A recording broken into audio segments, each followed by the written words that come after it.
Imagine só, tudo que você aprendeu sobre a história da humanidade pode ser uma narrativa cuidadosamente construída para esconder verdades inconvenientes.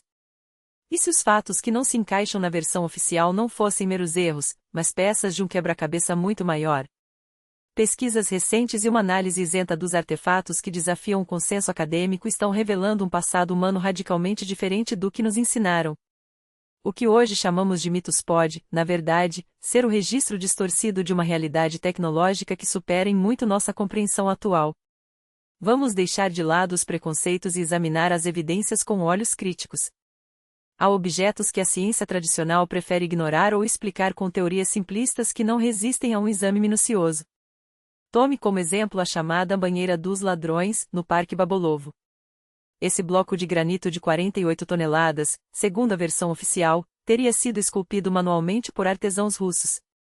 Mas uma inspeção detalhada revela marcas compatíveis com usinagem industrial, superfícies perfeitamente planas, curvas internas e externas de precisão milimétrica, impossíveis de serem obtidas com cinzel e martelo. Alguns especialistas sugerem que nem sequer se trata de granito natural, mas de um geopolímero avançado, um material sintético cuja fórmula se perdeu no tempo. Ou então a coluna de Alexandre, em São Petersburgo, um monólito de 600 toneladas e quase 27 metros de altura. O mais intrigante é seu entasis, um leve engrossamento na parte central que cria uma ilusão ótica de perfeita verticalidade. Produzir essa forma sem um torno gigante de precisão é simplesmente impensável. Pior, estudos aprofundados indicam que a coluna pode ser composta por vários cilindros perfeitamente ajustados, revestidos por uma camada especial que imita mármore. Isso não fala apenas de habilidade artesanal, mas de um nível tecnológico que desafia nossa compreensão e talvez de uma função original que ainda nos escapa. No Peru, as ruínas de Ollantaytambo apresentam outro enigma, a famosa alvenaria poligonal. Blocos colossais, alguns com mais de 120 toneladas, encaixados com uma precisão tal que nem uma lâmina de faca passa entre eles. Cada pedra tem formatos geométricos complexos, com ângulos que se complementam perfeitamente. Há apenas duas possibilidades para explicar isso: ou esses blocos foram usinados com equipamentos de controle numérico computadorizado, ou os construtores dominavam uma técnica de amolecimento da pedra, moldando-a como argila. Em ambos os casos, estamos falando de uma tecnologia que supera a nossa atual. Em Nápoles, a escultura Cristo Velato de Giuseppe Sammartino é outro mistério. A delicada mortalha que cobre o corpo parece tão real que desafia as leis da física. Nenhum escultor moderno conseguiria reproduzi-la manualmente, seria necessário um torno de alta precisão com controle digital. Isso leva à suspeita de que não se trata de mármore natural, mas de um material artificial, fundido por meio de um processo sofisticado que permite detalhes microscópicos. Até na Crimeia, uma antiga ponte em Sevastopol exibe uma parede de contenção feita com pedras poligonais, cada uma esculpida de forma única e encaixada com perfeição às vizinhas. Comparado com a construção moderna, baseada em blocos padronizados e juntas grossas, o contraste tecnológico é abismal. Não é apenas engenharia, é arte fundamentada em conhecimentos que hoje nos são inacessíveis. Mas se essas estruturas são apenas amostras do que uma civilização avançada foi capaz de criar, onde ela está agora? A resposta pode ser perturbadora. Vários pesquisadores apontam para uma catástrofe global ocorrida entre o final do século XVIII e o início do XIX, com características compatíveis com uma guerra termonuclear. O ano de 1816, conhecido como um ano sem verão, registrou temperaturas anormalmente baixas em todo o hemisfério norte, causando falhas nas colheitas e fome em massa. A ciência oficial atribui isso à erupção do vulcão Tambora, na Indonésia. Mas e se fosse, na verdade, um inverno nuclear, resultado do uso em larga escala de armas de destruição? Os indícios são alarmantes. Após esse período, as calotas polares começaram a se formar em sua configuração atual, e é quase impossível encontrar árvores com mais de 200 anos no hemisfério norte. As florestas antigas simplesmente desapareceram. Na Bielorrússia e na Ucrânia, centenas de lagos circulares perfeitos e crateras secas permanecem sem explicação convincente.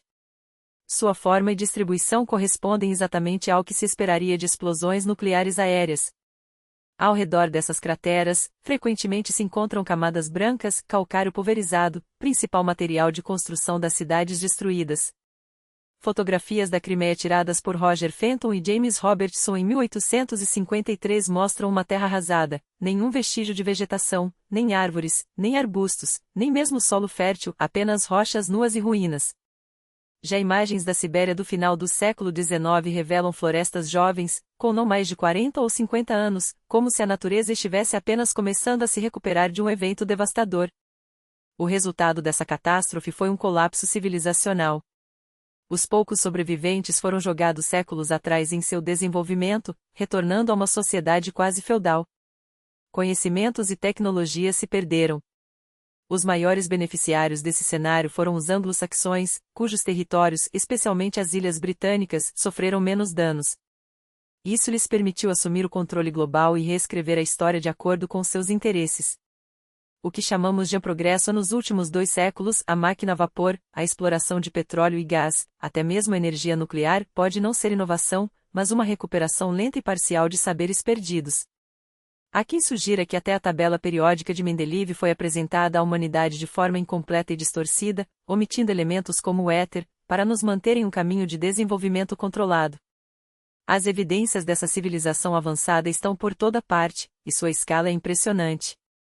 Encontramos vestígios de extração e processamento de rochas em proporções industriais, cadeias de montanhas com os topos aparados, como se tivessem sido cortadas com precisão, e imensos depósitos de rejeitos que hoje confundimos com colinas naturais. O principal material de construção dessa era o calcário. As cidades antigas que hoje encontramos em ruínas eram erguidas com blocos desse material, tão bem ajustados que as juntas entre eles são mais finas que uma lâmina de barbear. Comparado com a qualidade das construções modernas, onde as fendas entre painéis são visíveis a olho nu, fica claro que não houve progresso, mas um retrocesso tecnológico profundo. Debaixo de cidades atuais e em regiões montanhosas, descobrimos vastas redes de catacumbas e pedreiras. Os chamados as cidades cavernas da Crimeia, como Chufutkali, são apenas a ponta do iceberg. Esses complexos subterrâneos, com corredores perfeitamente alinhados e câmaras esculpidas na rocha, sugerem uma infraestrutura planejada para abrigar populações inteiras, algo que vai muito além da capacidade de qualquer sociedade primitiva. A pergunta que fica é: por que essa história foi apagada? Quem se beneficiou ao nos fazer acreditar que somos o ápice da evolução tecnológica, quando as evidências sugerem exatamente o contrário? E o mais importante, o que mais foi escondido de nós? Considere os sítios arqueológicos de Skikermen ou Chufutkali, onde as paredes exibem marcas perfeitamente retas deixadas por serras circulares de proporções colossais. O canteiro de pedras de Inkerman desafia toda lógica, seus cortes atingem 100 metros de largura e 80 metros de altura, uma precisão impossível de ser alcançada com ferramentas rudimentares.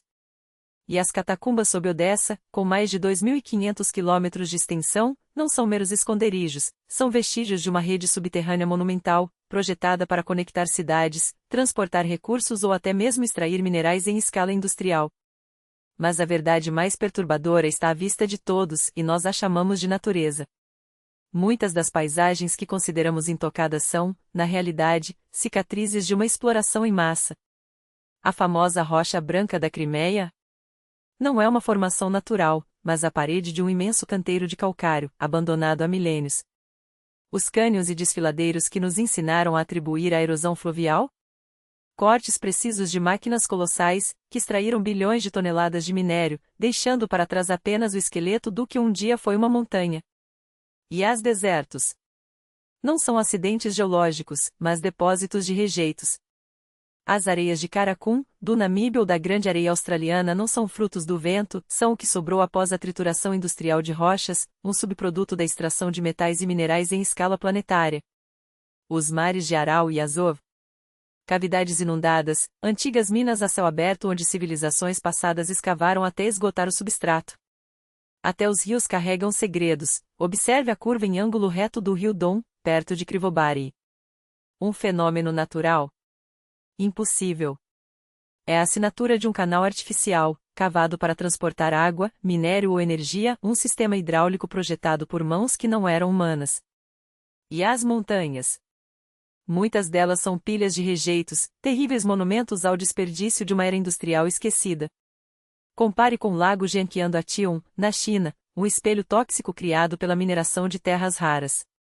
Agora, imagine esse mesmo processo em escala continental, cordilheiras inteiras erguidas pelo acúmulo de escória, como a montanha Schmidt, no Pamir. O que chamamos de areia não é mais do que pó de rocha moída, o resíduo de um processo de beneficiamento que separava o valioso do inútil, deixando para trás desertos onde antes havia florestas, lagos e cidades. Quando juntamos todas essas peças, o quadro que emerge é aterrador. A Terra não é apenas um planeta, é uma mina em operação há milênios. Civilizações surgem, atingem o auge tecnológico, devoram seus recursos até a exaustão e então desaparecem em cataclismos, talvez provocados, talvez inevitáveis. E o ciclo se repete. Restam as marcas, Planalto de Ushurt, cortado em camadas perfeitas como se uma máquina gigante tivesse descascado a terra, leitos de rios desviados para servir a propósitos que escapam à nossa compreensão, desertos que são, na verdade, lixeiras geológicas de uma indústria que operava em uma escala que hoje mal conseguimos imaginar. E então chegamos à pergunta final, a que nos recusa o sono: se somos apenas mais um turno nessa mina cósmica, quem ou o que virá depois de nós? Serão os herdeiros desta terra os últimos vestígios de nossos criadores? Ou serão máquinas autônomas, robôs autorreplicantes programados para continuar a extração quando seus mestres já tiverem se apagado da história? Porque uma coisa é certa, a mineração não pode parar. Alguém ou algo garante que ela continue. E quando nossa civilização se juntar ao panteão das extintas, os novos donos do planeta já estarão prontos para retomar o trabalho onde paramos. Eles já estão aqui. E estão esperando.